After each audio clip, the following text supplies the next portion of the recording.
from Transylvania, in the heart of beautiful downtown Kreshnik, TVTV Online presents Night of the Living Web Show. That's why there are no Belgian waffles in the New Testament. Oh, sorry. Hey, everybody! Hey! Welcome to the Night of the Living Web Show. Take two. Yeah. Yeah. You know, this is the second online season of the show. As you did there. Formerly TVTV Online Live. We've got a slick update in here. New titles, new format, and graphics. Old characters, old music, I guess. Old ideas, crappy old set. Okay, let's not look at it as a laundry list of what's new and old, but celebrate the, it's only a half an hour now. Did you hear? Yeah. That's good. Who else is here? Oh, we have Miss Mansfield, the beauty from beyond the tomb, up in the control room, ready to listen to the viewer. Hello, Hello. Mansfield! Why, hello, boys. Sexy. And we have a human in the house. Human. Human! What's your name, human? What's that?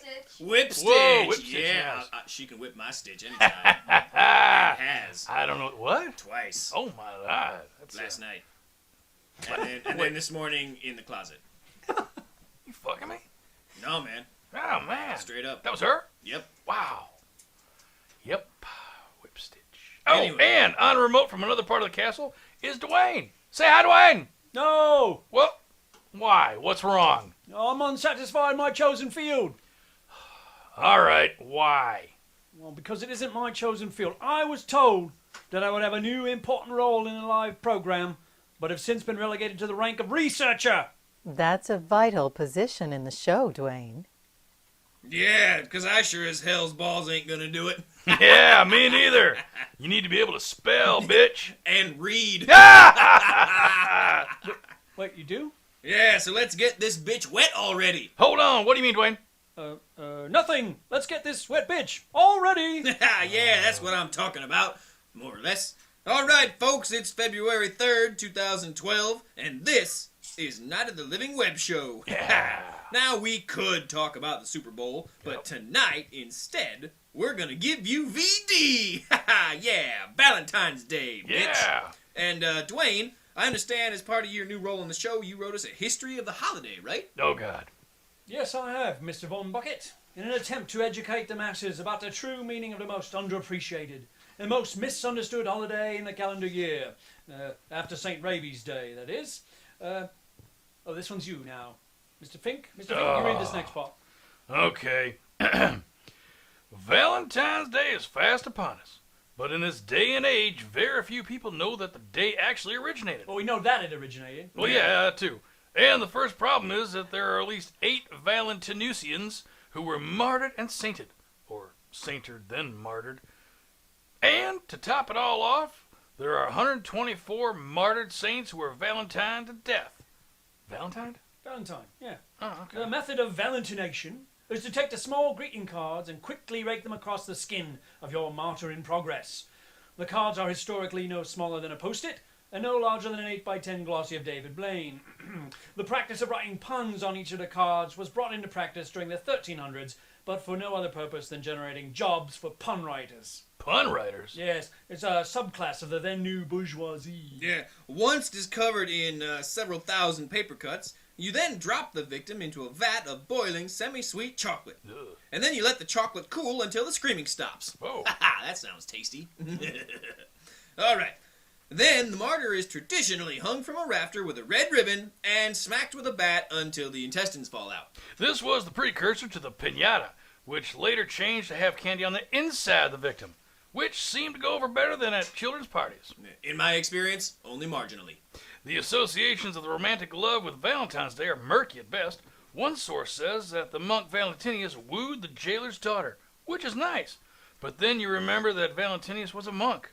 The second theory was that it was the jailer that he was wooing. I like to think it was the jail bars. Or maybe the stool in his cell. Get it? Poop Get joke! Stool. Oh, good grief. Cupid was roped into the holiday by an angry Odin. One February morning, Odin walked in on his wife Freya sleeping with Orpheus while a sly monk, coincidentally named Valentinius, watched. Enraged, Odin charged into a deer. No, he changed into a deer and went on a foot race across the world with Michelangelo. But then, Da Vinci's flying machine, which was documenting the race, got too close to the sun and hurtled down onto the House Medici. This accident awoke Cupid, who ran out to see the hullabaloo. That was when he saw dear Odin. And he shot him with an arrow and mounted his head on a wall with a beer helmet. Yeah! Odin waited until the beer was finished and then turned Cupid into a baby with wings. Yeah. And that is how Anne Geddes found her inspiration. I'm sorry, Dwayne, my man, I don't buy it. It's the cards on his truth. I copied and pasted it directly out of Wikipedia. Dwayne, you wrote that shit on the day Wikipedia was shut down to protest the freedom of information on the web. Yeah! Well, it's a parable about the freedom of information on the web. Mansfield, baby, get us out of here. Right. Let's take a look at our new T-shirt, the exclusive Night of the Living Web Show, Yeah. on sale It's upper now. right corner. We'll be back after this message. Only 1313. Better give him a message. Somebody says you should be closer to the mic, Michael. Okay, we're Complete the collection at Transylvania-TV.com. I'm glad we've got people participating in the chat. to tell us these things. Oh, we're back. Look at that. Beautiful. Complete the Wow. So anyway, Whipstitch, all I'm saying is that the concept of love is a sham, you know? It's just a series of biological cues that tell you that somebody else is possibly accommodating to your genetic material. Well, I'm in no position to argue with that, but I believe Dwayne is. And because Dwayne is complete the collection at Transylvania Dash. Master Debaters! Wait, go to the back. Go back to the top of that. Say, well, I'm in no position. Well, I'm in no position to argue with that, but I believe Dwayne is. And because Dwayne is, we're now going to try a new segment, Master Debaters! Wait, seriously? Master Debaters? Well, count me in. I should fucking own this one, man. Yeah. Just like I did this Master morning. Debaters. Debates are the new reality television gold mines this season. Esmeralda told me that all the water spirits and office coolers have confirmed this. Yep, so just go with it. On the side opposed to love in all of its forms is Hannibal von Bucket, Thank you. self-proclaimed single dude and quasi-intellectual. That's me. But in reality, just a sad sack. Solo pole dancer in the break room of the Careless Whisper. Oh, come on. That was one time, man. One time I did that. His opponent is Dwayne Frankenstein, poets laureate, philosophers, and men about town. I'm Dwayne. Hello. I'm supposed to be on camera right now, but I can't seem to get up on top of it. Let me see. Get this up here. On camera is in front of the camera, Dwayne. Oh, I'm sorry. Righto. Dwayne, that's Coffee Maker! Oh, Jesus. Righto. This is going to be easy. And Mansfield and I will be on tonight. We'll be tonight's moderators. The topic: love. Love. What's the big hairy deal? The first round will be opening statements, followed by rebuttals from each side. Then we will open the two master debaters up to answer questions for the three people watching. Hi, Mom. And Mom. And Mom. Yes, also. yes. To our esteemed audience, go ahead and write some questions in the chat stream regarding love and monsters, love with monsters, monsters, sanatorium, or what have you. And our magic voice, Mansfield, will pose them to us. And finally, after a closing statement, you will be asked to vote on whom you felt gave the most compelling argument, which would actually be, judging by our candidates, the least bad argument. I'm pretty sure that's the criteria for most televised debates. All right, let's rock this Casbah. Okay, VB, opening argument, wow me. All right, thank you.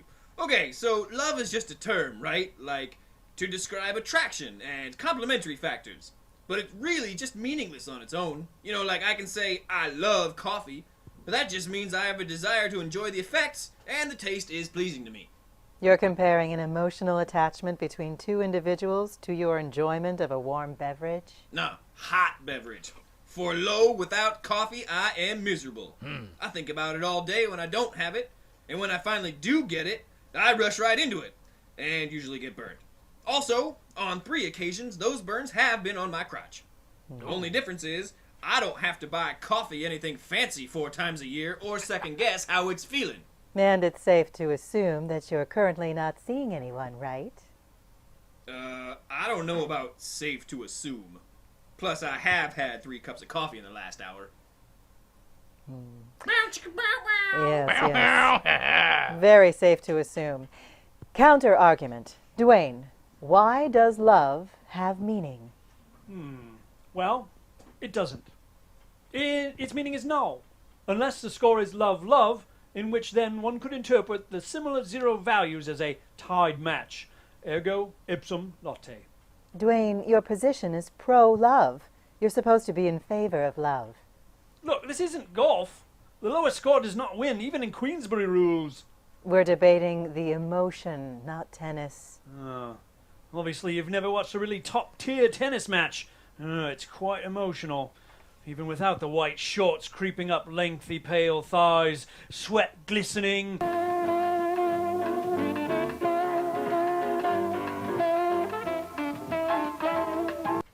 Okay, so do we agree to leave sports out of this discussion? Just talk about love, okay? Ain't talking about love! My love is rotten to the core! Ain't talking about love!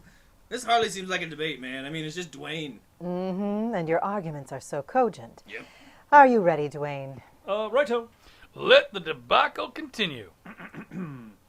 What is love anyway? Baby, don't hurt me. Don't hurt me no more.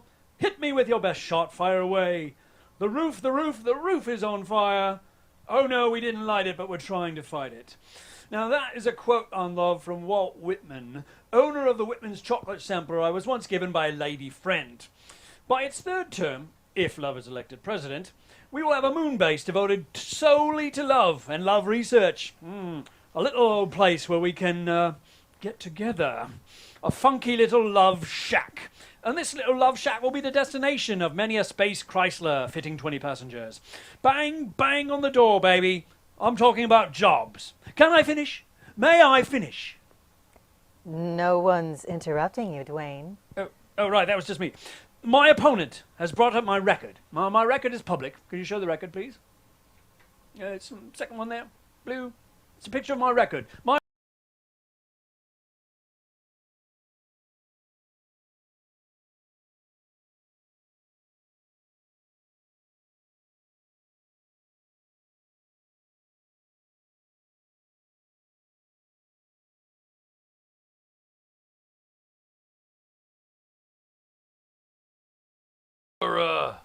Rebuttal? Ta-da! Match point. Dwayne 37 VB Love. Magic Voice, are you there? Any love-themed questions to continue this farce? Anyone? Mansfield, you got any questions? Anybody? Let's check, boys. No questions at this time. Really? Good. Well, look, I've got a couple more things. Ooh. Look, there's an old saying. If you love something, you let it go. And if you don't, you leave it in a cage and deny it food. And then fashion it into a hat. True story. Yeah. She once told me she loved me. Asked me not to continue on my quest to Mordor, but love asks us not to just make finger puppets out of mithril and cotton balls. Mordor. But to continue to the ends of the earth and in defiance of hate, so that those we love can live. And now I come to you with groping arms. All right. I think I've had enough. Closing statements and then a vote. Dwayne first. I don't want to give my closing statements. I'm not prepared to offer final thoughts before shuffling off these mortal coils. No, Dwayne, not like a suicide note, just a final argument for the debate. You don't die at the end of the debate. I'll be the judge of that, too. Yeah. What? The loser dies? What? I'm thinking of having them both dumped off after this perfect example of their mental prowess. No wonder our ratings are so terrible. Just a moment, boys. Just a moment. What? We may have a question. What's your idea of a great first date? Roofies! Nice. I was Nice. gonna say hot tub time machine, but And roofies! A roofie full with Red Bull.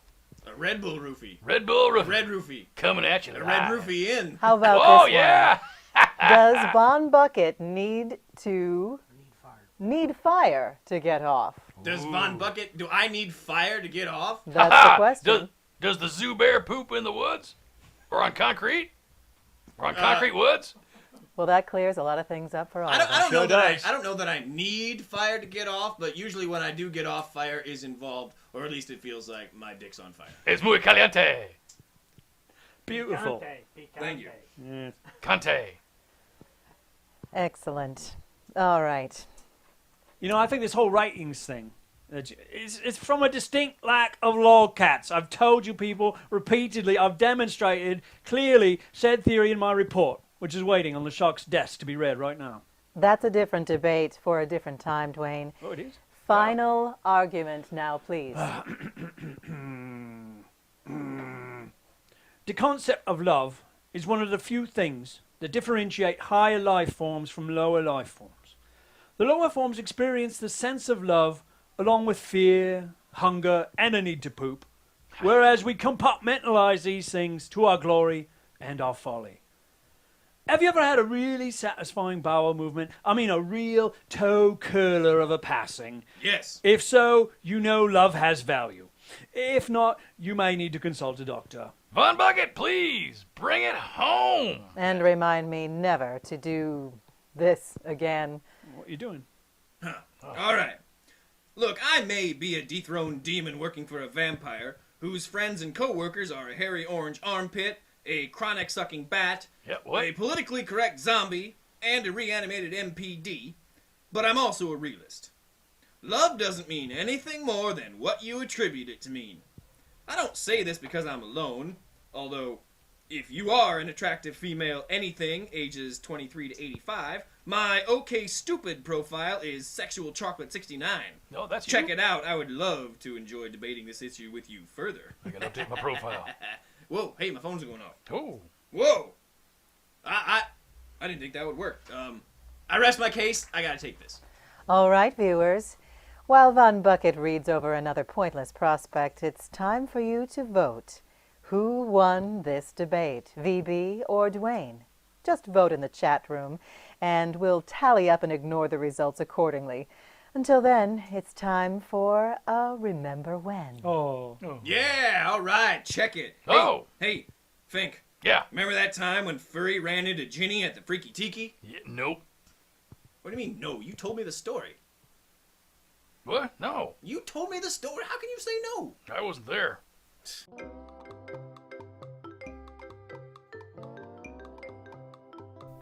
Oh, come on. Mansfield went on a date with Dwayne? I wouldn't worry about it, man. She's just going out with him for his body. Oh my god, it's Ginny. Oh, yeah, she's a server here on the weekends. Oh, I thought she worked in accounts. She's also the makeup girl, works in wardrobe, and on the weekend she tends bar. Sort of a hag of all trades. Oh, we gotta get out of here. Oh, forget that, man. I'm not leaving this place till I get a liver full of beer, a gut full of nuts, and those 3 tabs of LSD that Lou's holding for me behind the bar. You don't understand. We made out at the office party last month, and I've been avoiding her ever since. Yaka monster. You're looking well. Hey, back at you. Yeah. Surprisingly well, considering you told me you were out sick with, what was it again? Lupus. Oh, never lupus. That's right. You had to be rushed off to, where was that again? Mayo Clinic, Rochester, Minnesota. Yeah, none better. Yeah, I've heard that, yeah. And how was your trip? Good. Yeah, it went well. They removed my lupus. It was majorly inflamed, yeah. And they gave me some drugs for tissue rejection. Yeah, there they are. And, yeah, and sent me home. Tissue rejection, huh? So you got a transplant? Yeah. A lupus transplant? Yeah. God knows what they do, but evidently we all need one, right? So you must have made it up that lupus transplant list pretty fast. Yeah. There was a little girl who had a car accident, and she was right there in the hospital, and had the same blood type, which is pretty rare, you know, and it was Serendipity. Like that Alanis Morissette song. yeah. That's a miracle. Yeah, totally. Yeah, I'm not really a religious kind of guy, but, well, this whole thing has really made me pause and examine my whole life, you know? Yeah, the mistakes I've made, the people I've met, the things I've never done, and even, like, God, you know? I mean, is there a reason why I survived? I don't know. None of us do. But there's just all these questions that I've taken some time off to reflect. Right. Maybe you need a bullshit transplant.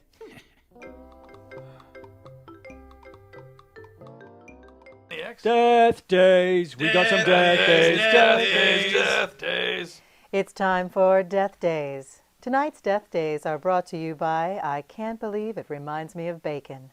For better or for worse, the one thing to make it out of the debacle that was season 1 of this show is Death Days.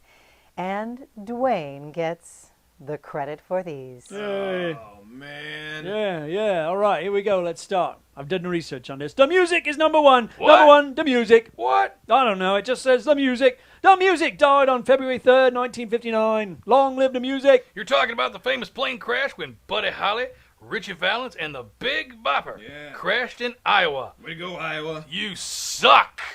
Yeah, simultaneously killing 3 of the biggest rock and roll performers of that day. Yeah. Oh yeah, Justin Bieber, why couldn't he be on that plane? Seriously. That's what I call a threesome. I mean a threefer. Whoa. 3 for the price of 1.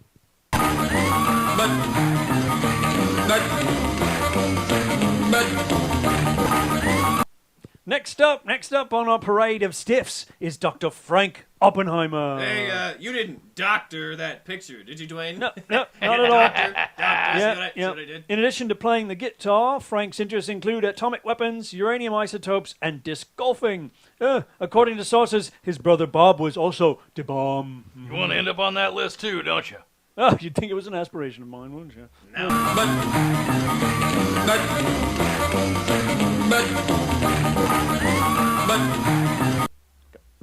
Dwayne, stop hitting the butt button. Oh, sorry, righto.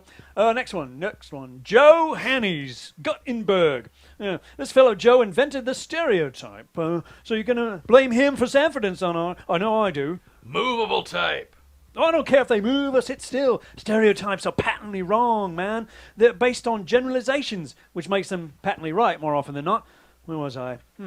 According to this beautifully hand-typeset obituary, Joe Hannes was mass-producing printed books, making them available to working-class chumps who ignored them in droves and switched on the telly instead. And I noticed from this illustration that he bears a striking resemblance to Mr. LeShark's old bowling partner, Vlad Tepes, a.k.a. Impaler. What do you think? You think of that? Miss Mansfield, make a note to get Dwayne off the research duty next show. Yeah, I'm way ahead of you. Next. Nancy Culp. She's a famous hillbilly and a granny lifter. Yeah, granny lifter. Depicted here in an assisted deadlift of a decidedly feisty example of the granny species. Okay, trivia. I got this one. Played Jane Hathaway on Beverly Hillbillies. Oh. Nice. All right, next up. Audrey Meadows. More TV. Alice Cramden of the Honeymooners. Yeah, she was born in China. And I don't want to be all Joe Hanny smoothing type or anything, but she is the blondest Chinese lady I've ever laid eyes on. She replaced the original actress after she left due to communist blacklisting in the 50s. Something Oppenheimer had to deal with, too. And too pretty to be Ralph Cramden's dame, I say. Oh, yeah, sort of like the Fred Flintstone Wilma situation. Hot. Yes, exactly. Wow, that's uncanny. She almost didn't get the role because she was too sexy. Yeah. But submitted a different plain Janer headshot and won the role that way. Yeah, interesting. Speaking of hot ladies... Whoa! Ugh. What is this? Cross-dressing Titanic cosplay? Who's the dude in the dress? This lovely Lolita is Belly Star. Belly Star. Apparently she was a bit of a hot tamale in the old West. Should like to give her a ride around the corral, if you know what I mean. Tie her up to the hitching post and touch her on her...